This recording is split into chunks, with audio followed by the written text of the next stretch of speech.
Read 43 books this year so far, and these are my current top 5. If we're being technical, it was actually 46 because I reread the original Red Rising trilogy, but we're not going to count that. So these are my top 5 books of the year so far. The only caveat is I only picked 1 book per author, otherwise this list would be looking a lot different. And these are in no particular order. I couldn't imagine trying to rank these books. So we'll just start at the top. The first book, The Rage of Dragons by Evan Winter. This opened my mind. I was in a morally gray, gruesome, bloody, action-packed mood when I was reading this, and this checked all of the boxes.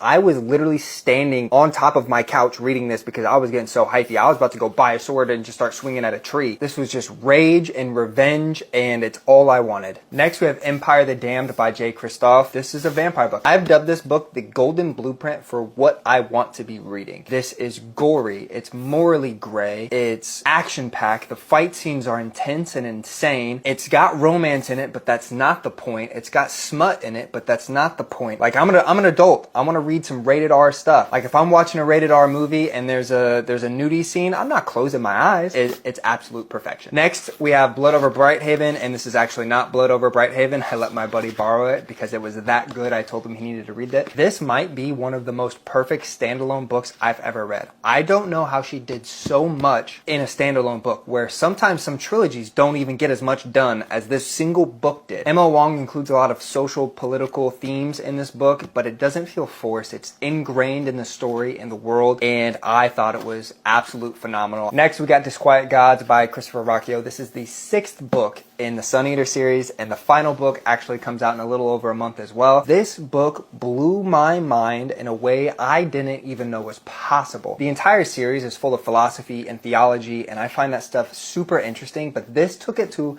an entirely new level. Finally, we got Dark Age by Pierce Brown. This was an absolute masterpiece. Nothing good happens in this book, and I know that's kind of like a weird thing to enjoy, but it was such a breath of fresh air. It really raised the stakes for the story and the characters. I will be reading Red God the literal moment I get my hands on it.